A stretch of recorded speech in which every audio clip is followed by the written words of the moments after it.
के बाद के साहब आजकल के मालदार को देखें, मुसलमान मालदार है तो काफिरों को भी बुराई में पीछे छोड़े हुआ है। गरीबों को देखें, ये गरीबी की वजह से इतने गुनाहों में पड़े हुए हैं कि साहब नफरत हो रही। अब उस जमाने के 1000 साल पहले के मालदार, पहले के गरीब कैसे थे? खुद आप साहब कराम की जिंदगी का मुताला करें। हम लोगों को तो माल चाहिए, चाहे कुछ भी खाने के लिए मिल जाए, बस माल चाहिए। हराम हलाल की तमीज तो सारी खत्म हो गई, सिर्फ माल, पैसा वाला उसी को सम्मान देना। जब तक मालदारों को इज्जत देते रहोगे, तुम्हारे बेटे चोर, गोंडे, डकैत होते रहेंगे। पैसा कमाने के लिए किसी भी हद तक आगे चला जाएगा। न कोई पीर बचेगा, न कोई फकीर बचेगा, न कोई बाप बचेगा, कोई इज्जत नहीं बचेगी, न कोई मदरसा बचेगा, न कोई खानकाह बचेगी।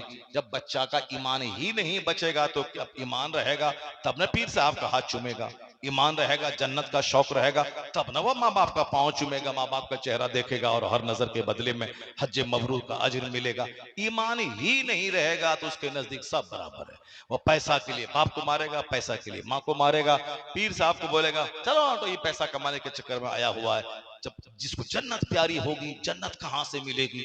आलिम जन्नत का रास्ता दिखाता है, चलो उनका हाथ चूमे। पीर साहब कहते हैं खबरदार, नमाज पांचों टाइम नहीं पढ़ा, मैं तेरे घर में कदम नहीं रखूंगा, और तुम्हारे घर से ये टेलीविजन ये सब नहीं हटा तो तेरे घर में कदम नहीं रखूंगा। अरे पीर साहब हमको गुनाहों से बचाते हैं, जन्नत का रास्ता बताते हैं, इसलिए ये हमारे धर्म गुरु हैं, इसका सम्मान करना, ये हमको तबाही से बचाते हैं। जब वो जन्नत, ईमान, आखिरत पर यकीन ही नहीं रखेगा, ऐसे मुशरिक और काफिर हो जाएगा। वो क्या धर्म गुरु? जब धर्म ही नहीं तो गुरु का क्या सम्मान करेगा? वो जहां धर्म रहेगा तब ना वो धर्म गुरु का सम्मान करेगा। धर्महीन अधर्मी सब बन जाएंगे। इसलिए अपने बाल बच्चों को जमीन, मकान, दुकान की बातें बाद में, सबसे पहले ईमान की बात, इस्लाम की बात, अखलाक की बात, कुरान हदीस की बात, जन्नत की बात, जहन्नम की बात, उसकी गुट्ठी में इतना इस्लाम पिला दें कि डीएम बनने के बाद वो काफिर नहीं हो जाए, बल्कि डीएम के दफ्तर में बैठकर आने वाले लोगों को मुस्तफा का गुलाम बना दे। इस तरह से दीन सिखाएं। 5 घंटे स्कूल में पढ़े, आधा घंटा अपने मोहल्ले के आलिम के पास उसको भेज दे, यहाँ कुरान और हदीस पढ़े। 5 घंटे स्कूल में पढ़े ताकि एक अच्छा barrister, lawyer, DM, doctor, master बने।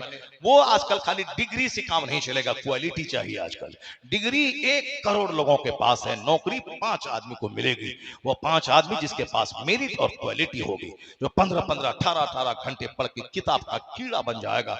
नौकरी उसको तो ढूंढती है। एक बंदा टीचिंग जॉब में गया तो 6 महीना रहा, उसमें रिजाइन दे दिया। वह दूसरे जॉब में गया, उसमें 2 महीना रहा, रिजाइन दे दिया। लोग नौकरी के लिए लालायित पागल 10-20 लाख रुपए घूस और रिश्वत दे रहे हैं, और वो लड़का आज के पीरियड में 50 साल पहले नहीं, अभी प्रेजेंट में इस पीरियड में, जहां लोग कहते हैं बगैर रिश्वत की नौकरी नहीं मिलती है, 10 नौकरी को रिजाइन दिया उसने, तब जाके आज बड़े पोस्ट मिला, जहां सुकून, चैन, आराम है, इज्जत है, उस पोस्ट को उन्होंने सेलेक्ट किया। इसका मतलब कि इतनी मेरिट हासिल कर लिया कि वो साहब तमाम क्वेश्चन जो भी आने वाला है सबको पानी पानी कर दिया। वो तो हमारा बेटा है जो पढ़ेगा, 2 घंटा घूमेगा, 5 घंटा, तो वो तो बोलेगा ही कि यहाँ इस गैर मुस्लिमों के मुल्क में नौकरी नहीं मिलती है।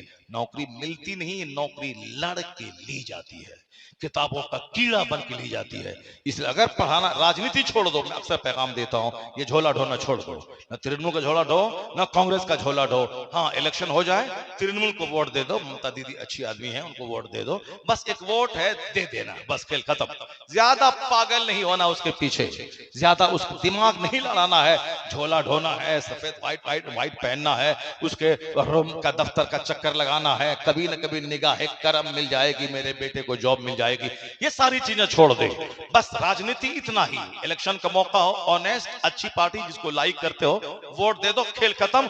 उसके बाद सारी एनर्जी अपने बच्चों की पढ़ाई पे लगा दो, जमीन बेचकर, मकान बेचकर अपने बच्चों को पढ़ाओ, barrister, lawyer, engineer, IPS, IAS खूब बनाओ अपने बच्चों को।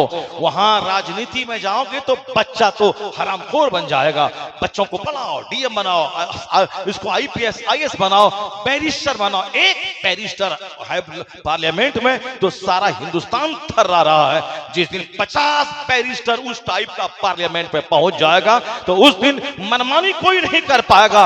इसलिए झोला ढोने वाला राजनेता मत बनाओ, अपने बेटे को आईएएस और आईपीएस बना दो, सर्विस में लाओ, बैंक मैनेजर अपने बच्चों को बनाओ। जो अपने बच्चों को पढ़ाता है उसका बच्चा सड़क पे नजर नहीं आता। अभी मैं गया था आजमगढ़ इलाके में, उत्तर प्रदेश में, एक गांव में 175 आईएएस ऑफिसर है, यानी 175 आईएएस ऑफिसर है। उस गांव का एक बच्चा नहीं मिलेगा, न गली में, न सड़क पर, न चाय की दुकान में चुस्की लेते हुए। हाँ, जैसे हम लोग गुजरते हैं इस रास्ते से कभी ट्रेन से, मुसलमानों के बच्चे वहां से लेकर के वहां मालदा तक सब बच्चे इधर उधर पड़ा घिसा लिपटा है, उधर खेल रहा है। चलो खेलने का टाइम है, असर से लेकर मगरिब तक 1 घंटा खेल ले, एक्टिव रहेगा, सुस्त रहेगा। नहीं, ये पढ़ाई के जमाने में बैठ के साथ खेल रहा है, यानी कोई कोई इधर गुटखा, कोई इधर गुड्डी, कोई इधर तमाशा, कोई इधर कौड़ी लेके बैठे हुआ है। और फिर उस मोहल्ले में जब मैं उस रास्ते से गुजरा तो एक बंदा बाहर नजर नहीं आया। कहा सारे बच्चे या तो हॉस्टल में हैं, या स्कूल में हैं, या अपने घर में प्राइवेट रूम, स्टडी रूम में स्टडी कर रहे हैं। कोई बच्चा वहां, चूंकि एक मुकाबला है, मेरा चचेरा भाई आईएएस बन गया, मुझको भी बनना है, मेरा चचेरा भाई आईपीएस बन गया, मुझको भी बनना है, इसीलिए एक बच्चा बाहर नजर नहीं आता, एक औरत बाहर नजर नहीं आती। और हमारे पास इतना टाइम है कि सबसे पहले बाजार जाना है, घूम फिर के दूसरों का पान खा के सबसे लास्ट में बाजार से घर आना है। हदीस में आया है कि अहब्बुल बिलाद इल्लल्लाह मसाजिदुहा व अबगज़ुल बिलाद इल्लल्लाह अस्वाक़ुहा, सबसे बेहतरीन जगह मस्जिद है। अच्छा आदमी है वो जो सबसे पहले मस्जिद जाए, सबसे लास्ट में मस्जिद से निकले। और सबसे बुरी जगह बाजार है, सबसे बुरा है वो जो सबसे पहले बाजार जाए, सबसे लास्ट में आए। सबसे अच्छा आदमी वो है जो बाजार सबसे लास्ट में जाए, अपना सौदा सलब खरीदे और सबसे पहले निकल जाए। और अक्लमंद आदमी है वो जो सबसे पहले मस्जिद जाए और इस्तिगफार दुआ करता रहे, सबसे लास्ट में मस्जिद से निकले। हालात तब बदली, आप जरा गौर से सुनिए। गरीब है मुबारक, नौकरी कर रहा है बाग में, इतना ऑनेस्ट, इतना ईमानदार कि बाग का एक अंगूर तक चखा नहीं है। वो अरबपति दंग रह गया। कहा मुबारक बात सच है? कहा सच है हुजूर। कहा मुबारक तुम्हारी शादी हो गई है? क्योंकि नेक लोग नेक तरह की बातें सोचते हैं। वो अरबपति जरूर था मगर नेक, परहेजगार, तहज्जुद पढ़ने वाला, अल्लाह से डरने वाला, नेकी की कदर करने वाला। आजकल के मालदार की तरह न है कि छोकरी के पीछे पागल होने वाला, शराब पीने वाला, शादी ब्याह में 50 लाख पानी की तरह, ताश के पत्तों की तरह फेंक देने वाला है, हूं मैं करने वाला नहीं। अल्लाह का डर जहां आएगा वहां मैं मुंह सब खत्म हो जाएगा। वहां तो इतना रोएगा, सजदे में ये बोलेगा इलाही ईमान बचा के दुनिया से चला जाऊं और तू मुझको बख्श दे, जन्नत दे दे, यही हमारा सबसे बड़ा इनाम हो जाएगा। जब वहां जन्नत की फिक्र न होगी तो बस लड़की की फिक्र होगी, औरत की फिक्र होगी, शराब की फिक्र होगी, घमंड और लड़ाई की फिक्र होगी। जब मुबारक का वो मालिक उस बाग का बोला मुबारक तेरी शादी हो गई है? कहा हुजूर हम तो गरीब आदमी हैं, आपके बाग में नौकरी करते हैं, कौन अपनी बेटी हमको देगा? उस बाग का अरबपति मालिक कहता है अगर मैं अपनी बेटी तुझे दे दूं? अल्लाह समद। ए मालदारों, रिश्तेदारी में क्या क्या खोजते हो, इसलिए ये रिश्तेदारी आजकल टूट रही है। रिश्तेदारी में तकवा परहेजगारी ढूंढो, स्टेबल होगी वो रिश्तेदारी। मुबारक क्या बोला? वो नहीं बोला नहीं हुजूर मैं तो गरीब हूं, मैं तो आपका नौकर हूं, आप तो मेरे मालिक हैं, आपकी तनख्वाह हम खाते हैं, आप अपनी बेटी हमको कैसे दीजिएगा? नहीं, मुबारक पढ़ा लिखा आदमी था, नौकरी करना ऐब की बात नहीं है, जाहिल बन के रहना ये ऐब की बात है। जाहिल बन के रहिए, चाय की दुकान कीजिए, गिलास धोइए, जाहिल बन के नहीं, पढ़ लिख करके चाय की दुकान कीजिए, चाय गिलास साफ कीजिए। पढ़ने की लिखने की बात ही कुछ और होती है। आजकल भी पास पढ़ा लिखा आदमी को जब मैं देखता हूँ, साहब वो 2-4 पैसे की नौकरी कर रहा, राइटिंग इतनी खूबसूरत, हिंदी उर्दू बांग्ला और अंग्रेजी की हिसाब देख के तंग रह जाए। या एमए कर लिया, राइटिंग अच्छी नहीं है। ये साहब मिडिल पास आदमी, मोती की तरह राइटिंग है, उसकी राइटिंग को देख करके उसका प्रमोशन होता रहा, 1-1 लाख रुपए महीना कमाने के काबिल बन गया। काबिलियत कभी जाया नहीं होती है, कभी न कभी उसको इनाम दिलाती है। मुबारक नहीं बोला कि हम नौकर हैं, आप अरबपति हैं, कैसी बेटी हमको दीजिएगा? नहीं नहीं, मुबारक क्या बोला? मुबारक बोला हाँ साहब, ये वो यहूदी है जो शादी ब्याह में माल देखता है। और यहूदी दुनिया की सबसे जलील कौम, जो आज यरूशलेम इस्राइल में रहने वाली, ये यहूदी शादी में सिर्फ माल देखता है, माल मिले। और क्रिश्चियन शादी में खूबसूरती देखता है, लड़की का चेहरा, नाक नक्शा, रंग, फिटनेस, हाइट सब ठीक रहे। क्रिश्चियन खूबसूरती देखता है, यहूदी माल देखता है। और मुबारक क्या बोला साहब? मोहम्मदी यानी मुसलमान माल और हुस्न नहीं, ये तो कैरेक्टर और किरदार देखता है। सुभान अल्लाह सुभान अल्लाह सुभान अल्लाह, क्या बात है। ये ईमान और तकवा देखता है। मुबारक की बातें सुनकर और अरबपति के सीने में उसकी मोहब्बत पैदा हो गई। क्या बुलंद बात इस बंदे ने बोला। कहा मुबारक तुम ही रहो, मैं शहर जाता हूँ, अपनी बीवी से मशवरा करता हूँ, उसके बाद फिर जैसा होगा वैसा वैसी खबर मैं तुझ तक पहुंचाता हूं। तुम आराम से इस बाग को जिस हालत में जैसे रहते हो वैसे रहो। मुबारक की इस ईमानदारी को देखकर उस अरबपति के जितने दोस्त शहर से आए थे वो सारी के सारी मुतासिर हो गए उस मुबारक की ईमानदारी, ऑनेस्टी, उसकी परहेजगारी को देखकर। जब शहर आए वो अरबपति अपनी बीवी के पास जाकर के सारे घटनाक्रम को बयान किया। आज ये बात हुई, मुबारक ऐसा आदमी है, मैं सोचता था कि एक बेटी अल्लाह ने हमको दी है जो खूबसूरत भी है, ईमानदार, तकवा परहेजगारी भी है, इसके लिए कोई जन्नती शौहर मिल जाए। वरना बड़े बड़े अरबपति का तो रिश्ता आ रहा है, मगर मैं उनको देना नहीं चाहता कि मेरी बेटी नेक, जन्नती, परहेजगार, इसके लिए मुत्तकी शौहर चाहिए। मुबारक ऐसा मुझको मिला, मेरे दिल में ख्याल आ रहा है मैं अपनी इस बेटी का निकाह मुबारक से कर दूं। ऐसा इस जमाने में ऐसा दीनदार, ईमानदार कहां मिलेगा। अगर आज ये बात हम अपनी बीवी से कहते हैं तो बीवी क्या बोलती है, ठीक है, ईमानदार है, जन्नती है, नेक है, जन्नत जाएगा, वह दुनिया में माल कहां से आएगा, दुनिया में बेटी का ऑपरेशन होगा तो पैसा कहां से आएगा, ये ससुराल आएगा तो मिठाई कहां से लाएगा, बेटी की तबीयत खराब होगी तो इलाज कहां से करवाएगा, घर मकान कैसे बनाएगा, माल चाहिए। ठीक है, मुत्तकी परहेजगार है, मगर माल भी तो चाहिए। यानी वो शौहर के पलान पे पानी फेर देती। आजकल की 99% औरतें ऐसी ही, मर्द नेक बनना भी चाहता है, औरत बनने नहीं देती है। मगर जरा देखें औरत कितनी लाजवाब, अरबपति की बीवी, वो क्या कहती है, वो तो ताड़ी शराब, गाना बजाना, जोर जोर से मोबाइल चलाना, वो तो चौड़ेलों के घर में है और बदकारों के घर में है, बेफिक्रों के घर में है। जहां अल्लाह का डर, जहां मुस्तफा से सच्ची मोहब्बत, वहां तो हर वक्त मर्द औरत के दिल दिमाग पे जन्नत जाने की फिक्र पड़ी रहती है। औरत अरबपति की बीवी, अरबपति की बीवी, वो कहती है, हाँ साहब, मैं भी अपनी बेटी के लिए ऐसा ही रिश्ता ढूंढ रही थी। सुभान अल्लाह सुभान अल्लाह।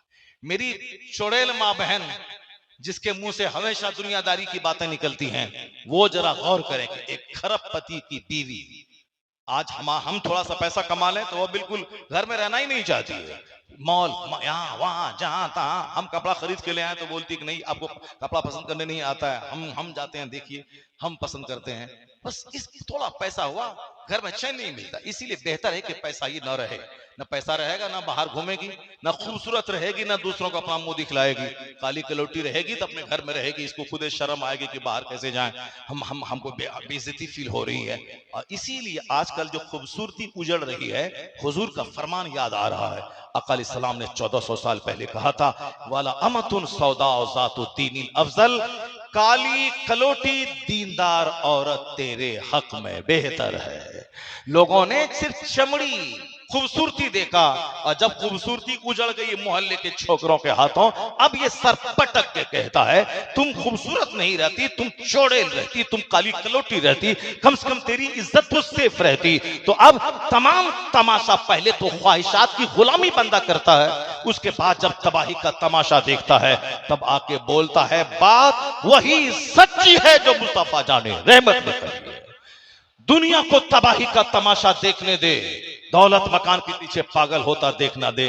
जब जब दुनिया थक जाएगी तो वापस सुकून पाने के लिए उसी मार्ग का रुख करेगी जो मार्ग मुस्तफा का दिखाया हुआ है, जो मार्ग पैगंबर आजम ने दिखाया है। पहले तो मुसलमान भी दौलत के जुनून में कुछ नहीं समझता है, कौन हदीस पे चलता है, कौन कुरान पे चलता है, मौलाना साहब इस दौर में कौन चलता है। तो आखिर में वो भी इसी फिक्र पे आ जाता है कि चलना ही पड़ेगा, नहीं तो पागल होकर कुत्ते की मौत मरना पड़ेगा, जैसे लोग मर रहे हैं। कभी नहीं सोचा था कि मरना है, मुंह दिखाना है, नहीं, चलो कभी प्लेन क्रैश होने में जल के मरो, कभी एक्सीडेंट करके मरो, कभी डूब के मरो, कभी ऐसे ही पैसों की मोहब्बत में तड़प तड़प के मरो, मर जाओ। वो मौत किस कदर काबिल रश्क है, जो मौत मस्जिद में आ जाए, हालत सजदा में आ जाए, जलसा में हदीस कुरान सुनते हुए आ जाए। अरबपति बनकर शराब की भट्टी पे मरना और है, और जलसा में हदीस कुरान सुनता हुआ मर के जन्नत चला जाना और है। अरबपति की बीवी क्या कहती है, मैं भी अपनी बिटिया के लिए ऐसा ही लड़का ढूंढती थी, ऐसा ही मैं सोचती थी। ठीक है, मुझको पसंद है, जरा अपनी बेटी को पूछ लेते हैं। बेटी चूंकि जवान है, जवान बेटी और जवान बेटे को रिश्ते के बारे में पूछना चाहिए। तो अब उसकी माँ गई अपनी बिटिया के पास, कहा, "हे बेटी, तुम्हारे बाप तुम्हारे तुमसे कितना प्यार करते हैं तुमको मालूम, मैं तुमसे कितनी मोहब्बत करती हूँ तुझको खूब मालूम है। तुम इकलौती बेटी हमारी, मेरी आंखों का तारा, मेरे शौहर तुम्हारे बाप कितनी प्यार कितनी मोहब्बत तुझसे करते हैं तुमको भी मालूम है। तुम्हारे बाप ने आज सोचा है कि मैं अपनी बिटिया का रिश्ता एक नेक जन्नती शौहर से करवा दूं, वही मुबारक जो हमारे बाग में रखवाली करता है। आज ऐसी ऐसी बातें पेश आई, शहर के बड़े बड़े मालदार लोग तुम्हारे अब्बू के साथ गए थे, वो सब उसकी ईमानदारी को देख के दंग रह गए। बाप ने मुझसे कहा है कि मेरी ख्वाहिश है कि बेटी का रिश्ता मुबारक से करवा दूं, तेरी क्या राय है? आज अगर हम लोग अपनी बिटिया को कह दें तो बस आसमान सर पे उठा लेगी, मेरा बाप मुझसे दुश्मनी कर रहा है, मेरा बाप मुझको एक नौकर से ब्याह करवा रहा है। क्योंकि अभी दिमाग में ही बसा हुआ है कि माल है तो सब कुछ है, नहीं है तो कुछ नहीं है। इसीलिए बच्चे इस तरह की बातें करते हैं, बच्चियां। लेकिन जब उसके दिमाग घुट्टी में इस्लाम पिला देंगे, फिर वो भी वही बातें करेंगे जो बातें उस अरबपति के घर में हो रही हैं। वह बेटी बोली, क्या बोली, ये नहीं बोली कि नहीं नहीं मैंने अपना रिश्ता तो एक दूसरे अरबपति के बेटे से तय कर लिया है, अब्बू से कह दो कि वहां मुझको करवा दे, नहीं तो मैं जहर खा के मर जाऊंगी। जिस आजकल गरीब से सड़े हुए घर में भी सड़ी हुई बेटियां इसी तरह की बातें बोलती हैं। और सड़ा हुआ बेटा बदतमीज बेहुदा जब देखता है कि मेरी माँ गरीब है, दवाई के लिए पैसे पैसे को तरस रही है, मेरा बाप गुर्बत के मारे जल जल के दुनिया से मर गया, कभी खुशहाली का मुंह नहीं देख पाया, और ये छोकरा जो अभी जवान की दहलीज पर कदम रखा था वो मेरा एक पड़ोसी था, दिल जलता है। वो जो अपनी माँ की गरीबी दूर करता, पैसे कमा के देता, माँ का इलाज करवाता, एक बहन थी शादी करवाता। ये काम करने बेंगलोर गया, वहीं एक छोकरी से नेट पे प्यार हो गया। उसी प्यार ही में लड़की 25-30 साल की, ये लड़का 16-17 साल का, उसकी मोहब्बत के जाल में फंस के ब्याह कर लिया उससे। वो हमारा पड़ोसी, वो मेरे मकान में किराए में रहता था, और इसके आगे मैं क्या कह सकता हूँ। यानी इस कदर, और मेरे साथ जलसे में 1 दर्जन बार वो गया होगा। जलसे में जैसे मालदा आ रहा हूँ, कार से चलना है, बैठो चलो, 15 साल का लड़का है, चलो। अभी वो गया काम करने के लिए गरीबी की वजह से बेंगलोर, अब बाप बीमारी के मारे तड़प तड़प के मर गया, माँ बेचारी शुगर 500-600 रहता है, तरह तरह की बीमारियां हैं। अब तो बच्चों को जुनून छाड़ना चाहिए कि मैं अपनी माँ का इलाज करवाऊंगा, मैं कमा करके अपनी बहन की शादी करवाऊंगा। पता नहीं वो नेट देख देख कर किस छोकरी से प्यार कर लिया, 16-17 साल का लड़का 30-35 साल की लड़की से मोहब्बत कर लिया, उसी के पीछे पागल हो गया, चौपट हो गई जिंदगी। अब फोन भी उसकी बीवी उसको करने नहीं देती है घर, अब उसी के पीछे। अब ये तो बिल्कुल टेंडर एज का लड़का, अब उसको मजा मिल गया एक लड़की का, तो अब तो वो उसी के पीछे पागल है।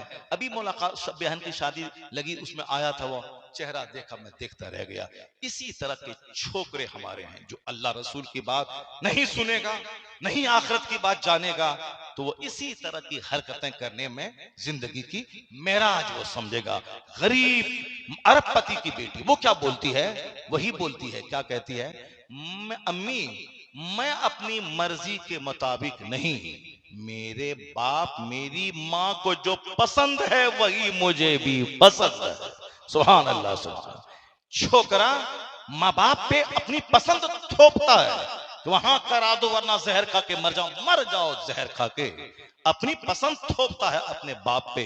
हाँ, ये 100% बाप का कसूर है, जिसने अपने बच्चे को दीन नहीं सिखाया है, सिर्फ दुनिया कमाने की हवस डाल दिया है।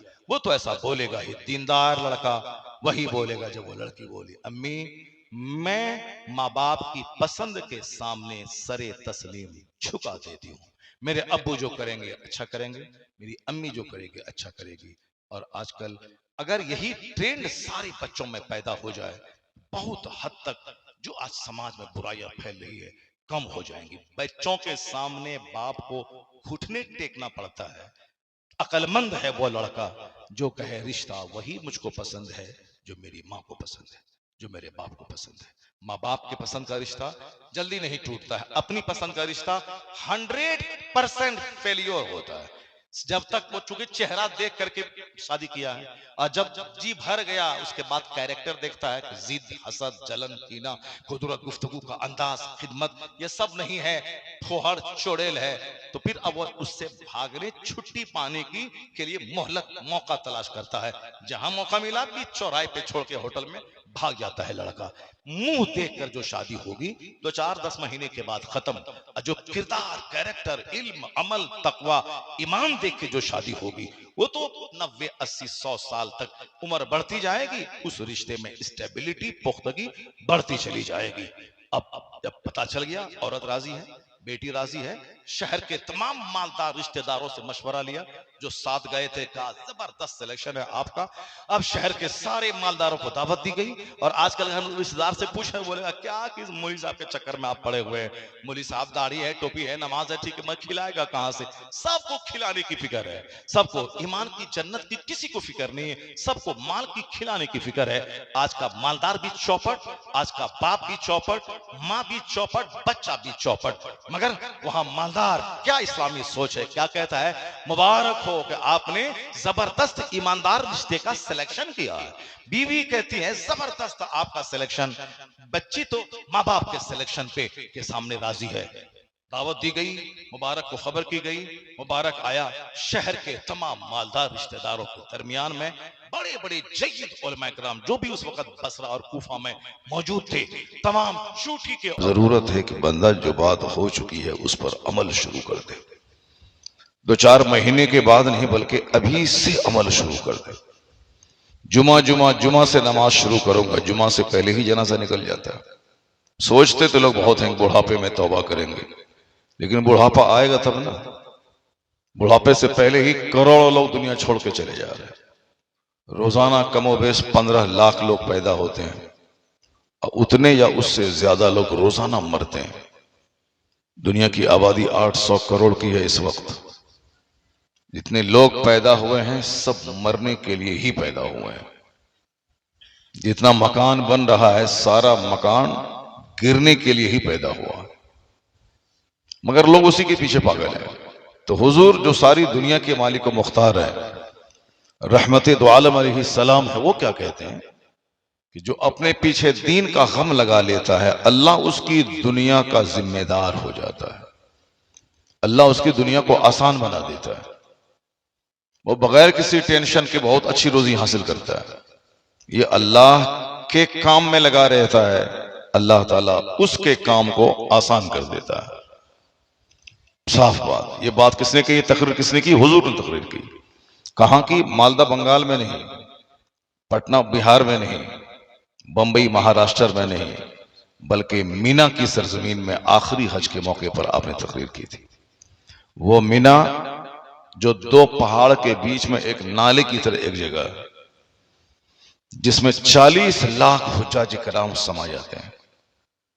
उसी मीना में मस्जिद खैफ, उसी मीना में वो तीनों जमरात हैं, जिसमें शैतान की शक्ल की दीवार एक बनाई हुई है, एक सिंबॉलिक तौर पर। उसी में पत्थर मारा जाता है, जिस शैतान ने इब्राहिम अलैहिस्सलाम को 3 बार ये कहकर बड़ी कुर्बानी से रोकने की कोशिश की कि कहीं एक बाप अपने बेटे को ज़ब्ह कर रहा है। इब्राहिम अलैहिस्सलाम ने तीनों जगह कंकड़ी मारा था। उसके बाद फिर पहाड़ के ऊपर चढ़ गए। वो जगह आज तक है, अगर आप कभी जाएंगे देखेंगे, जहां जनाब इब्राहिम अलैहिस्सलाम ने अपने बेटे को लेटा के गर्दन पे छुरी चला दी थी। वही मीना है। कुर्बान गाह मीना को कहते हैं, कुर्बान गाह, कुर्बानी की जगह। अरफात से लौटने के बाद मुजदलिफा, मुजदलिफा के बाद मीना, मीना में कंकड़ी मारना, कुर्बानी करना, सर के बाल मुंडना, फिर वहां से मक्का जाके तवाफ करके फिर वापस मीना में आके ठहरना। तो मीना में चूंकि सबसे ज्यादा मीना में ही ठहरा जाता है हज के मौके पर, इसीलिए उस जगह की बड़ी अहमियत है। चूंकि हज वहीं से स्टार्ट होता है और फिर वहीं पे लास्ट भी होता है। तो वो मीना है जिसमें 3 दिन या 4 दिन ठहरना पड़ता है। 8 जिलहिजा को लोग जाते हैं मीना, रात वहां ठहरते हैं। 9 तारीख को वहां से निकलते हैं अरफात, फिर अरफात से लौट के 9 को ही मुजदलिफा आते हैं। फिर 10 तारीख को लोग मीना आते हैं। मीना में सबसे पहले पहले शैतान को कंकड़ी मारते हैं, उसके बाद कुर्बानी करते हैं, फिर अपने सर के बाल मोड़ लेते हैं, फिर मीना से मक्का जाते हैं, वहां तवाफ करके फर्ज तवाफ करने के बाद वापस फिर रात मीना में गुजारते हैं। दूसरे दिन फिर मीना ही में रहना, तीसरे दिन फिर मीना में रहना। उस मीना का जर्रा जर्रा गवाह है कि हुजूर सल्लल्लाहु अलैहि वसल्लम ने कैसे क़याम किया था, कहां आपने 63 ऊंट आपने कुर्बानी की थी और किस जगह हुजूर ने तकरीर की थी, वो सारी जगह अभी सेफ है, लोग अपनी आंखों से देख सकते हैं। हुजूर ने क्या कहा था, ऐ लोगों, जो अपने पीछे दीन का गम लगा लेता है अल्लाह उसकी दुनिया को आसान बना देता है।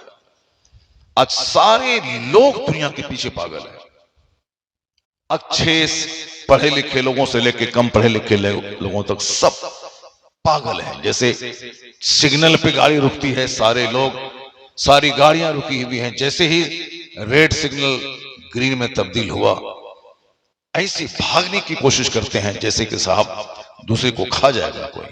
कोई जनाजे की नमाज छूट रही है, उसको कब्र में किसी को डाला जा रहा है, दोबारा उसको देखने का मौका नहीं मिलेगा। इस तरह से सब कुछ छोड़ छाड़ के भागते हैं, जैसे ये दुनिया की भागदौड़ में ये आदमी हमेशा परेशान रहता है।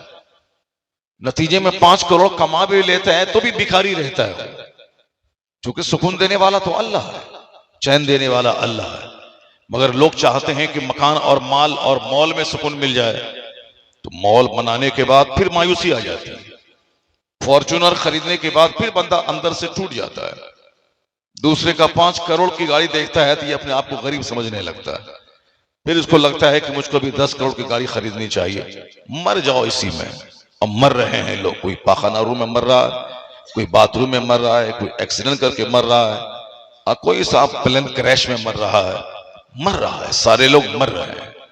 पैदा होने वाले मरने के लिए ही आए हैं, लेकिन बहुत से खुशनसीब ऐसे हैं जो इस मरने वालों की दुनिया में जिनका चेहरा गुलाब की तरह हरा भरा रहता है, जो मिट्टी के घर में रहते हैं, मुस्कुराते रहते हैं, जिसके पास आमदनी के जराए कम है मगर उसके बावजूद वो खिलते रहते हैं। तो अल्लाह ने सुकून मॉल में नहीं रखा है, अल्लाह ने सुकून उस घर में रखा है जिस घर में सजदा हो, तिलावत हो, इबादत हो, जिक्र इलाही होता है। किराए के घर से भी लाश निकलती है और खुद के बनाए हुए 10 करोड़ रुपए के घर से भी लाश निकलती है, लेकिन दोनों जाति कहां है, वही कब्रिस्तान 2 गज जमीन के अंदर। तो अपने घर से डेड बॉडी निकले या किराए के घर से डेड बॉडी निकले, बात तो बराबर है, दोनों का अंजाम वही कब्रिस्तान है। 2 गज जमीन, 2 गज जमीन। और यहां साहब कुशादा मकान, wall putty, granite, tiles, marble, false ceiling, electrical work, plumbing work, wooden work, यानी जितना लोगों ने निकाल दिया है, पैसा के खर्च होने का, बर्बाद होने का सिस्टम लोगों ने निकाल दिया है। पहले जमाने में ईंट जुड़ जाती थी, उस पे प्लास्टर सीमेंट का हो जाता था, चूना लपेट दिया गया, घर बिल्कुल व्हाइट एंड व्हाइट नजर आता था, हो गया रहने के लायक। लेकिन आजकल जितने पैसे दीवार और छत में लगते हैं उससे डबल पैसे से उसको फिनिश करने में लगते हैं। अलग अलग ढंग से पेंट, पहले जनरल चूना काफी था और आज रॉयल पेंट है, न जाने स्नो पेंट है, क्या क्या पेंट है, सब सिर्फ दुनिया के पीछे पागल है। और उसी कमाई की फिक्र ने लोगों को मस्जिदों से निकाल दिया, खानकाहों से निकाल, जलसों से निकाल दिया। अगर आज यहां कोई फिल्म से नाचने वाला शख्स आ गया होता, पूरा मालदा यहां जमा हो गया होता, 5 लाख लोग जमा हो गए होते और यहां तिल रखने की जगह नहीं मिलती। लेकिन जलसा उजड़ा हुआ है। क्यों उजड़ा हुआ है? लोगों को माल चाहिए और माल जलसे में मिलेगा नहीं। स्कूल और कॉलेज में नो एडमिशन का बोर्ड लगा हुआ है, 4-4 साल से लोग अपने बच्चों की लाइन लगाए हुए हैं, मेरे बच्चे का एडमिशन इस स्कूल में हो जाए, Saint Xavier, Saint Mary, Saint David, Saint Joseph, Vidya Vihar, Ursuline, मेरे बच्चों का एडमिशन वहां हो जाए। जीडी गोइन का लगे हुए, लाइन में लगे हुए, नो एडमिशन, 5000 बच्चे फुल हो गए, अब कोई जगह खाली नहीं। मदरसे में मौलवी साहब साल भर इंतजार कर रहा है कि कोई भी आ जाए एडमिशन करवा ले। साल भर मदरसा खुला रहता है, यहाँ एडमिशन बंद ही नहीं होता है, बस आ जाओ, जो भी जब भी आ जाओ, मदरसा का दरवाजा खुला हुआ है। मदरसा उजड़ गया, खानकाहें उजड़ गई, जलसा उजड़ गया। तो जो अल्लाह की मस्जिद को उजाड़ देगा वो चाहेगा कि मैं चैन से रहूं। अल्लाह की कसम कभी ऐसा नहीं होगा। चैन देने वाला तो अल्लाह है, सुकून देने वाला तो अल्लाह है, लेकिन ये बंदा मस्जिद से हट के सुकून चाहता है। इसीलिए आज लगी है अमेरिका में आग, अरबों में खेलने के बावजूद जहर खा के लोग मर रहे हैं। इसलिए लगी है हिंदुस्तान के महानगरों में आग, बंबई, चेन्नई, बेंगलोर, दिल्ली, इतनी आग लगी है कि रोजाना सड़ी हुई लाशें वहां के फ्लैट से निकलती। इस कदर लगी है आग के करोड़ों की कार पे चलने के बावजूद लोग नदी में कूद कर जान दे रहे हैं, पंखे से लटक कर जान दे रहे हैं। और ये अल्लाह की तरफ से पनिशमेंट है कि तुमने मेरे घर को उजाड़ कर सुकून हासिल करना चाहा है, ऐसा होने नहीं दूंगा। सारा सुकून अल्लाह ने इबादत में रखा है, मरने के बाद जन्नत में रखा है। दुनिया में नहीं रखा सुकून अल्लाह ने। दुनिया में सुकून उसके पास है जो उसी जन्नत की तैयारी में लगा रहता है। असल सुकून तो जन्नत में है, जहां ना गम है, ना टेंशन है, ना औलाद का, ना माँ बाप का, ना नमाज का, ना रोजे का, ना हज का, ना ज़कात का, कोई टेंशन नहीं। वहां सिर्फ मस्तियां ही मस्तियां हैं जन्नत में। दुनिया में छोटा सा घर बनाने के लिए हजार टेंशन है, वहां कोई टेंशन नहीं। यहां पसीने की बदबू है, यहां मुंह की बदबू है, यहां दूसरों के हसद और जलन है। आपके पास है 50 करोड़ का मकान है, ये पड़ोसी आपसे चिढ़ करके आपकी कीमत करता रहता है। अब आप क्या करेंगे? मार काट देंगे, कत्ल कर देंगे उसको, आपको सब्र करना पड़ेगा। इसलिए हर आदमी का कीमत करने वाला मौजूद है, चाहे खरबपति रहे चाहे वो खाकपति रहे। उसके पड़ोस के लोग उसके दुश्मन होते हैं। अब ये बंदा अगर दबंग है, डकैत है, मारता, कितने को मारेगा? ये पड़ोस में 50 लोग हैं, 50 इसके दुश्मन है, इसके खिलाफ कीमत करते हैं चाय की दुकान पे। वो दबंग है, बाहुबली है, पैसा वाला है, मारने वाला है, वो बाहर मर्डर करता है, अपने पड़ोसी का मर्डर नहीं करता है। वो पड़ोसी अगर बुरा बोलता भी हो तो वो सब्र करता है। दुनिया में हसद करने वाले, जलन करने वाले, बुलंद आवाज से बातें करने वाले, लाउड स्पीकर पे चिल्लाने और चीखने वाले। लाउड स्पीकर की आवाज ऐसी ही 1 किलोमीटर दूर तक जाती है, फिर उसमें चीखने की क्या जरूरत है? चीख करके फिर वो मशीन को हटा दो। चीखना ही है तो मशीन को हटा दो। जब चीखना ही है तो मशीन को क्यों डालेंगे? जब मशीन है तो फिर चीखने की क्या जरूरत है? लेकिन लोग चीखते हैं गला फाड़ फाड़ कर। शादी ब्याह में लड़का लड़की को, लड़की लड़के को हिंदू रस्म रिवाज के मुताबिक माला पहना दिया, शादी हो गई। मुसलमान इस्लाम के रस्म रिवाज के मुताबिक एक निकाह पढ़ाने वाला 2 गवाह की मौजूदगी में बोला कि तुमको इतने रुपए के बदले में फला के निकाह में डाला जाता है। वो बोला हमने कबूल कर लिया, हो गया निकाह। इसने कहा इतना सिंपल है। लेकिन जरा देखिए शैतानी, 5 दिन से हल्दी की रस्म चल रही है, नाच गाना चल रहा है, डीजे बज रहा है, 50 दिल के मरीजों को मारने की कोशिश की जा रही है, नींद आदमी की हराम हो रही है। लोग दिन भर काम करते हैं कि रात भर सुकून हासिल करें, फिर काम पे कल लग जाए। लेकिन ये शादी के नाम पे 5 दिन से गाना बजाना, रिकॉर्डिंग। बंबई में गाने वाला गाना गाया, वो करोड़ों रुपए कमा के घर मकान बनाया, और उसका गाना सुन करके ये बंदा अपना दिल दिमाग खराब करता है और दूसरों की नींद खराब करता है। शादी सिर्फ 1 मिनट में हो जाती, जो ओरिजिनल रियल काम 1 मिनट में। शादी के लिए ना डेकोरेशन की जरूरत है, शादी के लिए ना कालीन बिछाने की जरूरत है, शादी के लिए ना नए कपड़े खरीदने की जरूरत है, कुछ नहीं। शादी को इस्लाम ने इतना सिंपल बना दिया है कि ज़िना मुश्किल है, शादी आसान है। ज़िना चोर दरवाजे से भी दाखिल नहीं होगा, जहां शादी आसान हो जाए। जहां जिस वक्त रिश्ता तय हो, 2 आदमी सामने रख करके, गवाह बना करके इसको उसके निकाह में डाल दिया जाए। ना उसके लिए खाना जरूरी है, ना उसके लिए कार्ड छपाना जरूरी है, ना उसके लिए डेकोरेशन जरूरी है, ना उसके लिए हल्दी की रस्म जरूरी है, ना उसके लिए उपटन लगाना है, ना उसके लिए दोनों पार्टी कंपनी के कपड़ा खरीदना है, फिर दोनों का आपस में कलाई आस्तीन समेट करके लड़ाई करना है, फिर कपड़ा फेंक देना है, बारात कर लेके वापस लेके लौट जाना है। ये जितने तमाशे ड्रामे हो रहे हैं, सारे बर्तन को तोड़ देना, पानी नहीं मिला फिल्टर का तो सारा टेबल तोड़ के वहां से आ जाना, शादी नहीं करना। लोगों ने अपने आप को उलझा दिया है। अल्लाह ने सिंपल रखा है शादी को, मगर लोगों ने अपने आप से उस शादी को मुश्किल बना दिया है। जब मुश्किल बनी शादी तो अब 10 रुपए में जिना हो रहा है, 100 रुपए में जिनाकारी हो रही, औरतें तवाइफ के कोठे पे जा रही, 100 रुपए, 1000 रुपए, 500 रुपए, 10 रुपए में जिना हो रहा, और शादी 10 करोड़ की हो रही। शादी 10 करोड़ की, 10 लाख की, 20 लाख की, 50 लाख की शादी। गाड़ी देना है, जेवर देना है, सारा सामान देना है, A to Z देना है, सब देना है। कोई तो मजबूरी में देना है, कोई खुश होके देना है। सारे लोगों ने शादी को मुश्किल बना दिया। अब जब अल्लाह का कानून तोड़ा गया तो अल्लाह ने चैन छीन लिया, शादी की बरकतें छीन ली। अब शादी के बाद तलाक हो रही, शादी के बाद कत्ल हो रहा है, शादी के बाद केस मुकदमा हो रहा है। सारे केसेस कचहरी में सिर्फ तलाक के, सिर्फ मुफ्ती साहब के पास 1000 में 999 केस सिर्फ तलाक का है, खुला का। एक मामला कोई दूसरे मैटर का होगा।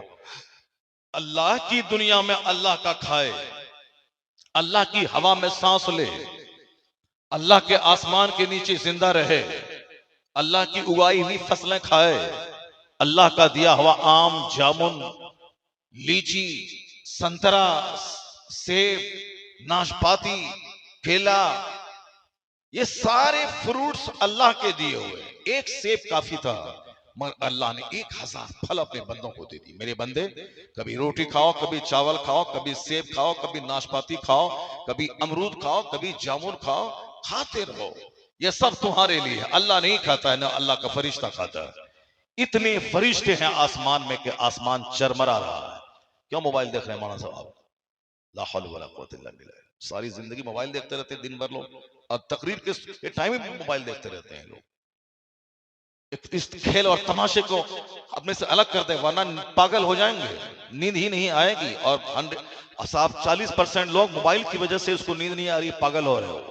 आजकल पागल खाना बहुत भर रहा है। जो काम जरूरतन का, लेटिन रूम में हमेशा नहीं रहने का, वरना बवासीर होगा, सारी उजड़ी निकल जाएगी। वो दिन में एक बार गया लेटिन किया, फिर चला गया। जरूरतन 2 बार लगा गया, आया। 24 घंटे बाथरूम में जो रहेगा मर जाएगा। मोबाइल जरूरत इस्तेमाल करे आदमी, बस हमेशा उसको हाथ में पकड़ करके उसका नजारा मत करता रहे। अभी आ रहे गली में एक छोकरा वहां गेम खेल रहा है, बताएं। अब मुसलमान को कोई काफिर काटे, उसकी आबादी को जला दे, तो इसमें कोई कसूर नहीं है किसी दूसरे का, 100% कसूर अपना है।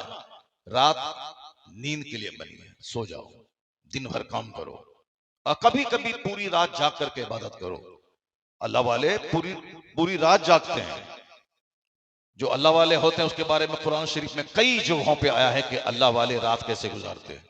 वल्लज़ीना युबीतूना लिरब्बिहिम सुज्जदन व क़ियामा। अल्लाह कहता है कि अल्लाह के नेक बंदे रात सजदे और क़याम में गुजारते हैं। एक जगह आया है वयस्तग़फिरूना बिल असहार।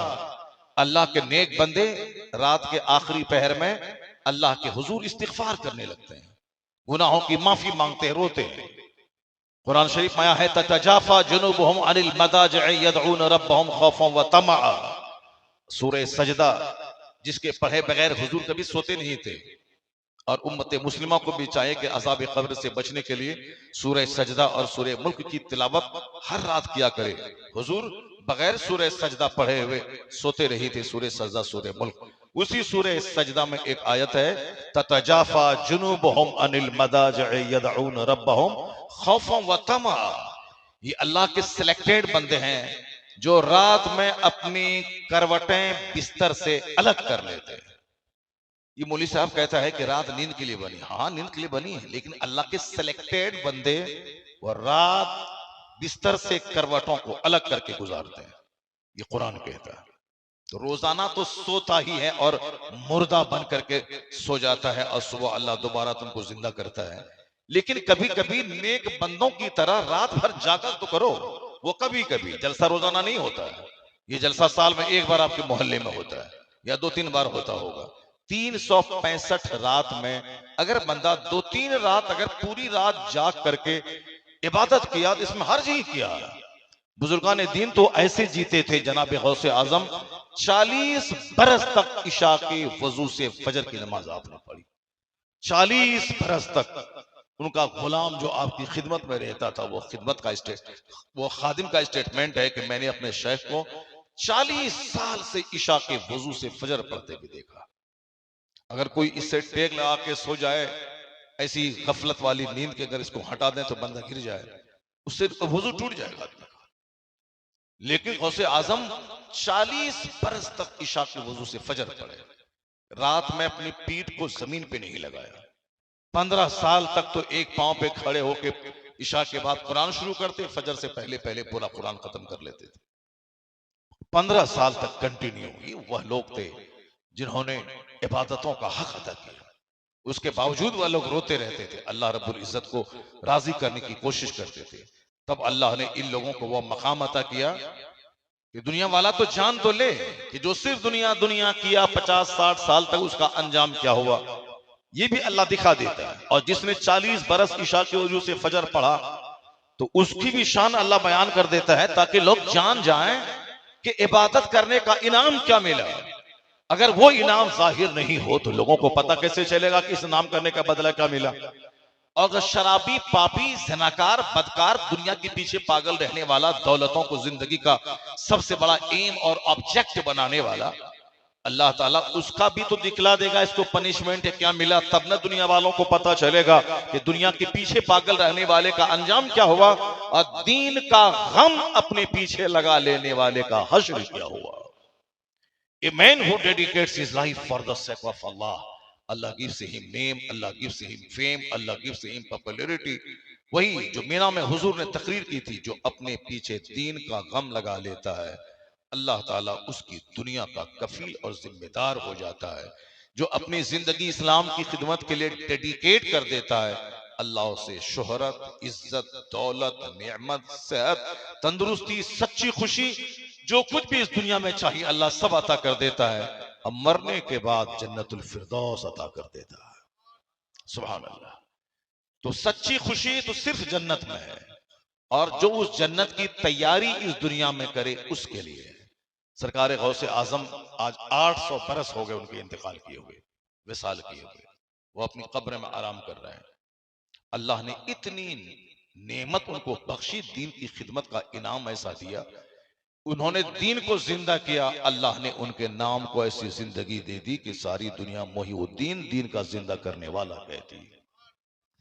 800 साल के बाद उनका लंगर, उनके मजार की हाजिरी, उनके नाम की कॉन्फ्रेंस हैं, उनके नाम का लोग विर्द करते हैं, या गौसे आजम अल मदद, या शेख अब्दुल कादिर जिलानी शैन लिल्लाह, लोग ये विर्द करते हैं। और इस नाम के जिक्र से मुसीबतें टलती हैं।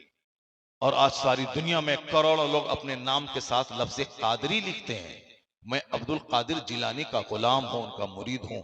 मैं अब्दुल कादिर से कादरी हूं, मैं कादिर से कादरी हूं मैं।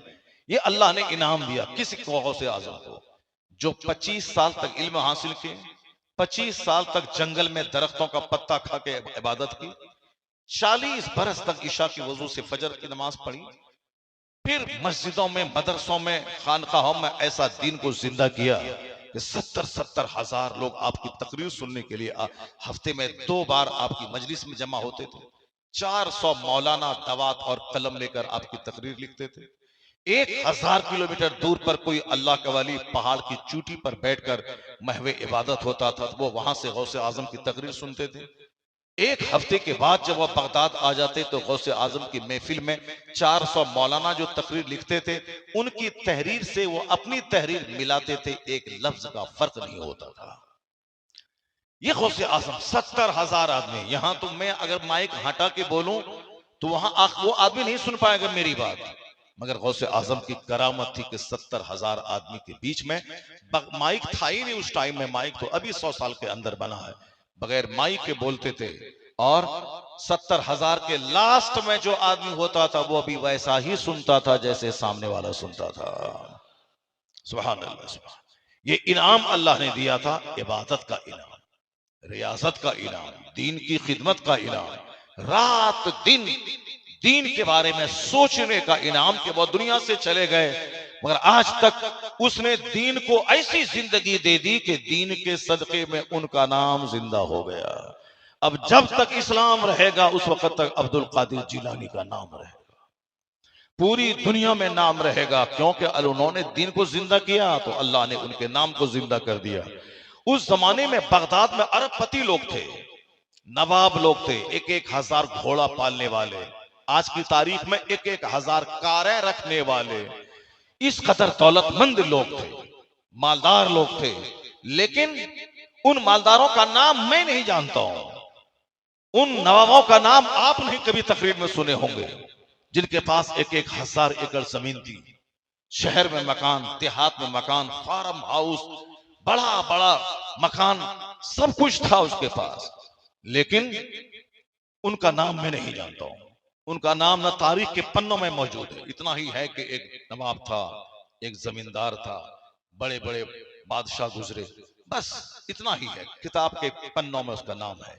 लेकिन जिस फकीर ने जिंदगी भर जौ की रोटी भी ठीक से नहीं खाई, जिन्होंने अब लंगर चला के दूसरों के खाने का इंतजाम किया, खुद अपना वतन ईरान छोड़ा, बगदाद आ गए, वहां इल्म हासिल किया, रात की नींद कुर्बान की, सिर्फ लोगों की इस्लाह करते रहे, कैसे लोग अल्लाह वाला बन जाए, कैसे लोग इस्लाम वाला बन जाए, कैसे लोग गुनाहों को छोड़ दे, कैसे लोग जन्नत की फिक्र में जीने लगे। बादशाहों के घर में तहज्जुद की नमाज डाल दी, चपरासी से लेके बादशाह तक सबको इशराक और चाश्त का आदी बना दिया। जो लोग जुल्म करने वाले, तलवार चला के कत्ल करने वाले थे, वो एक चूटी पर पांव रखने से डरने वाले अंदर से बन गए। जो बेपरवाह था उसको सेंसिटिव, हसास किसने बना दिया? जो 5 वक्त की नमाज नहीं पढ़ता था उसको तहज्जुद और इशराक और चाश्त पढ़वा दिया। जिस बादशाहों के घर में शराब के जाम खनकते थे, जहां नाचने वाली तवाइफें साहब पायल पहन के नाचा करती थी, उन घरों में तिलावत इबादत का माहौल गौसे आजम ने पैदा कर दिया। तमाम शराब के जाम तोड़ दिए गए, रईसों मालदारों के घर में कुरान की तिलावत दाखिल हो गई। यानी इस कदर दीन जिंदा हुआ कि अमीर से लेके गरीब सब घरों में तिलावत इबादत का माहौल पैदा हो गया। दीन को जिंदगी दे दी गौसे आजम ने। अल्लाह ने इनाम यही दिया कि जब तक दीन रहेगा अब्दुल कादिर तेरे नाम का डंका बजता रहेगा, और ये तो बजता रहेगा, उनकी करामतों का डंका बजता रहेगा। आज तो मेरी बीवी मेरी बात नहीं मानती, आज तो हमारे बच्चे मेरे बात नहीं मानते, चूंकि हम अपनी बीवी से प्यार करने में इतने कमजोर हैं कि वह नमाज नहीं पढ़ती तो हम उसको ये नहीं कहते कि नमाज नहीं पढ़ोगी तो मैं तुझको तलाक दे दूंगा, तुम नमाज नहीं पढ़ोगी तो मैं तुझको अपने घर से निकाल दूंगा, तुम नमाज नहीं पढ़ोगी तो मैं तुझसे 12 महीने तक बात नहीं करूंगा, तुम नमाज नहीं पढ़ोगी तो मैं तेरा चेहरा नहीं तकूंगा, नहीं देखूंगा। इतना बड़ा हार्ड कदम वो उठाएगा जिसका जो मजबूत हो अंदर से, और जो अंदर से कमजोर हो कि जो औरत के बगैर एक दिन भी नहीं रह सकता हो, वो क्या करेगा? वो तो यही बोलेगा तुमको जो करना है करो, मगर हमको तुम चाहिए, तेरे बगैर मैं जिंदा नहीं रह पाऊंगा। फिर तो वह नाक में नकील डाल के नचाएगी कि जब तुम मेरे बगैर एक दिन भी नहीं रह सकता है, वो लाओ वॉशिंग मशीन लाओ, लाओ एसी लगाओ, लाओ कूलर लगाओ, जमीन बेच के लगाओ, मजदूरी करके लगाओ, आम बेच के लगाओ, रात रात भर नौकरी करके लगाओ, जैसे भी हो लाओ, ये सब लाओ। मेरी माँ बीमार है, चलो देखने जाते हैं, मेरे भाई की बेटी की शादी है, चलो इतना सामान लेके जाते हैं। ये अपनी बहन के यहाँ नहीं जाता है, अपनी बहन को देखने बकरीद के बाद नहीं जाता है, ये अपने रिश्तेदार के, अपने बाप के पास मिलने का टाइम नहीं है, मगर वो इसके नाक में नकील डालकर नचाती है। इनकी अपनी भांजी की शादी ये नहीं जाता है, और उसकी बहन की बेटी, उसके भाई की बेटी, उसके भाई के भाई की बेटी की शादी है, ये नाचता रहता है। क्यों? इसका नफ्स कमजोर है, इसका ये औरत के बगैर जिंदा नहीं रह सकता, इसीलिए औरत को नचाती है, 10 बात कहती भी है, और जहां देखा कोई नहीं है 2-4 थापड़ मारती भी है उसको। बेशुमार लोग समाज में है जो अपनी बीवी का तमाचा खाते हैं। समाज मस्जिद में आने के बाद लड़ते हैं, ऐ मतवली साहब मस्जिद का ये फैन क्यों नहीं चल रहा है? जो अपनी बीवी का चप्पल खाती है वह मस्जिद में सरदारी करता है, जो अपनी बीवी का मार खाती है वह समाज के बीच में बैठ करके सरदारी करता है। बताएं ये कोई आदमी है क्या जो बीवी का मार खाए, जो बीवी की डांट सुने, जो बीवी के नचाने पर नाचता रहे? ये वही जब नफ्स कमजोर होगा तब ऐसा करेगा बंदा। नफ्स मजबूत रहे कि 25 साल की जवानी उन्होंने गुजार दी और किसी लड़की की तरफ आंख उठा के नहीं देखा। 25 साल की जवानी गुजार दी मगर कभी किसी मोबाइल में गंदी तस्वीर किसी औरत की नहीं देखा। ये आदमी चाहेगा तो 5 साल अपनी बीवी से ना मिलने की कसम भी खा सकता है, उसका चेहरा नहीं देखेंगे, एक घर में रहेंगे मगर सोहबत नहीं करेंगे। ये वो जिसको अपने नफ्स पे कंट्रोल होगा। और जो नफ्स का गुलाम बन गया होगा, चाहे औरत हो चाहे मर्द हो, जो शादी से पहले 10 मर्दों की गोद में झूल चुकी हो, जो शादी से पहले 10 औरतों की गोद में झूल चुका होगा, जो शादी से पहले न जाने तवाइफ के कोठे पे इकलामबाजी, मुश्तजनी, हैंड प्रैक्टिस, न जाने क्या क्या कर लिया होगा, वो शादी के बाद जो चाहेगा मैं उसूल का आदमी बन जाऊं, नहीं बन पाएगा। उसूल का आदमी वो बनता है जो जिसकी हड्डी अलग होती है, जिसकी सोच अलग होती है, जिसके जीने का अंदाज अलग होता है। जैसे बुजुर्गान दीन की जिंदगी जब पढ़ता हूं तो दंग रह जाता हूं। वही बगदाद का इलाका है, इराक में। एक मालदार शख्स, शहर में उसका अपना रहने का घर था और देहात में फार्म हाउस यानी खजूर और अनार और अंगूर के बागात थे। आज भी बहुत सारे लोग मालदा में घर है उसका, और उसके आम के बाग देहातों में है। वो आता है, वो अपने अपने आम के बाग को कभी कभी साल में 2 बार 4 बार देखने के लिए वो आता है। उसके नौकर गुलाम रहते हैं जो उसके लिए आम के पेड़ की हिफाजत करते हैं, हल की जुताई करना, स्प्रे करना, उसकी निगरानी करना, वो उसको तनख्वाह देते हैं। वो कभी साल में 1 बार 2 बार आए, अपना फल देखा चले गए, या किसी दूसरे के हाथ पे बेच दिया बागीचा, इतने लाख रुपए में दे दिया, अपना पैसा लिया चल दिया। कभी कभी बाग देखने आता है। ये पहले भी ऐसा ही था। एक शख्स रईस था अपने इलाके का, रईस आजम, बड़ा रईस। उनका फार्म हाउस देहात में था, वहां एक शख्स उसकी निगरानी करता था। वो शख्स कभी कभी महीना 2 महीना अपने दोस्तों को लेके आता। जरा देखिए कि उस वक्त के अमीर कैसे थे। आजकल के अमीर वो हैं जो जना ना करे वो कोई अमीर है क्या, जो शराब ना पिए वो अमीर है क्या, जो चोरी और डकैती ना करे वो अमीर है क्या, जो अपने घर में 5 कमरों में 5 एलईडी टीवी लगा के रात रात भर वहां देख के कॉमेडी करे, नाचे कूदे गाए, वो अमीर है क्या। अमीर का मतलब लग्जरियस लाइफ, अमीर का मतलब जो शराब पिए, अमीर का मतलब जो नाचे गाए कूदे कॉमेडी करे, अमीर का मतलब वो जो शादी ब्याह में खूब फजूल खर्ची करे, 10-10 20-20 हजार आदमी को खिलाए। ये अमीर लोग, मालदार लोग ऐसे ही करते हैं। और आजकल का गरीब भी देखें, गरीब के पास जबकि एक बहुत सुनहरा अवसर है गरीबों के पास, गरीब पर हज फर्ज नहीं है। कयामत के दिन मालदारों से पूछा जाएगा कि तुम पर हज फर्ज हुआ था 25 साल पहले, और तुम 25 साल के बाद हज क्यों किया, ये सवाल होगा। एक साल तुमने डिले क्यों किया, और हर साल डिले करने के बदले में बड़ा गुनाह, मेजर गुनाह है, कबीरा, बड़ा गुनाह, मेजर सिंस, बड़ा गुनाह। ये बेटी की शादी कर ले तो हज करेंगे, वो बेटे को नौकरी दिला दे तो हज करेंगे, ये मकान बना ले तो हज करेंगे, मार्केट में फला मॉल खरीद ले तो हज करेंगे। इसी में बुढ़ा 80-90 साल का हो जाता है। कुछ लोग तो उसी हालत में जाके हज करके वहां से रोते हुए आता है, सारा अरकान छोड़ के आता है। जब गया था गुनाह को मिटाने के लिए, वहां से 1 खरब गुनाह लेके आ जाता है। कुछ तो ऐसे होते हैं, कुछ तो ऐसे होते हैं हज ही नहीं कर पाते, उससे पहले ही मर जाते हैं। इसके बाद डेड बॉडी निकल गई, हज ही नहीं कर पाया। हुजूर ने फरमाया था कि जब हज फर्ज हो जाए, हज का इरादा हो तो फौरी हज कर ले, वरना कल या तो माल रहेगा मगर तुम नहीं रहेगा, या तुम रहेगा मगर वो माल नहीं रहेगा, और तुम रहेगा तेरी सेहत नहीं रहेगी। इसलिए हज का इरादा हो फौरी कर ले उसमें, वरना कल क्या होगा कोई नहीं जानता है। और हुजूर फरमाते हैं फर्ज होने के बाद अगर कोई डिले करता है, हज नहीं करता है, तो मुमकिन है कि या तो यहूदी होके मर जाए या नसरानी होके मर जाए, यानी काफिर होके मर जाए। बस चकर चकर बात, जबान खुली है, बातें कर रहे हैं, लंथरानी दुनिया भर की।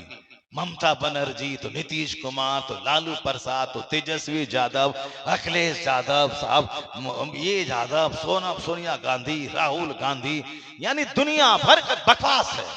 बंगाल में तो बच्चा बच्चा राजनीति में डूबा हुआ है साहब। जिस पार्टी की राजनीति मैं करता हूं वो तो दिल्ली में एयर कंडीशन महल में महवे ऐश है, और हम अपने भाई को ज़बह कर रहे हैं ईदगाह में, मदरसे में, जलसा में राजनीति, कब्रिस्तान में राजनीति, मदरसे में राजनीति, ईदगाह में राजनीति। हम सीपीआई, तुम सीपीआई-एमएल, तुम तृणमूल कांग्रेस, वो आरजेडी।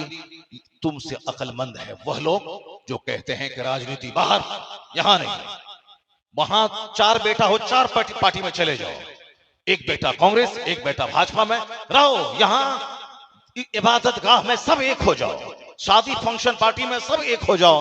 और हम लोग पता नहीं कहां से किस डाइन और कातिल की नजर लग गई कि राजनीति को राजनीति की जगह रखते हैं, मगर वहां से घुसेड़ के मस्जिद में ले आते हैं, जलसे में ले आते हैं, खानकाह में ले आते हैं, पीर के नाम पे ले आते हैं, ईदगाह और मदरसे में ले आते हैं।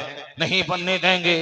पता चला कि नाम मजहब का और अंदर में राजनीति, पॉलिटिकल काम, पॉलिटिकल दुश्मनी मोल लेनी है, उस अंदर में राजनीति है। इसका मतलब है कि अल्लाह तबारक व तआला से ज्यादा राजनेताओं को अपने लिए अपने लिए साहब हाकिम मानता है।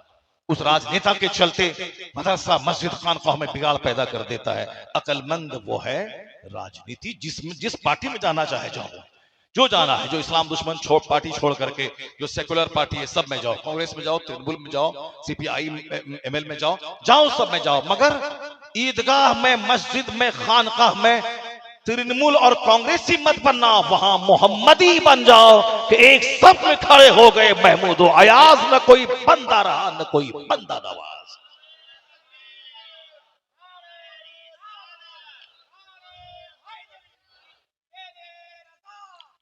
मस्जिद में शेख, पठान, जोलाहा, अंसारी, नदाफ, बंगाली, बिहारी सब मोहम्मदी बन जाओ।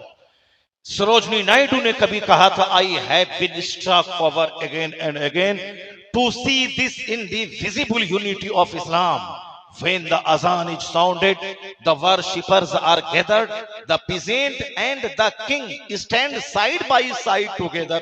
The best embodiment of democracy can be seen 5 times a day in the mosque. क्या जबरदस्त बात वह हिंदू औरत कह उठी। ये लुच्चा लफंगा, इस्लाम के खिलाफ बोलने वाला, मुसलमानों को गाली देने वाला, ये एंकर नाच नाच करके इस्लाम के खिलाफ बोलने वाला, नाच नाच के मर जाओ। और बहुत सारे लोग मर रहे हैं, इस्लाम के खिलाफ बोल बोल के लोग मर रहे हैं। कितने हजार लोग कोरोना में मर गए। नाचो, कूदो, गाओ, मर जाओ। तुम मर जाएगा मगर इस्लाम नहीं मरेगा। इस्लाम ऐसा पसंदीदा मजहब है अल्लाह का जो न कभी खतरे में था, न आज है, न कयामत तक रहेगा। नाचने वाला इस्लाम के खिलाफ बोल के नाच के मर जाएगा। इस्लाम ऐसा पौधा है जितना काटोगे उतना ये हरा होता चला जाएगा।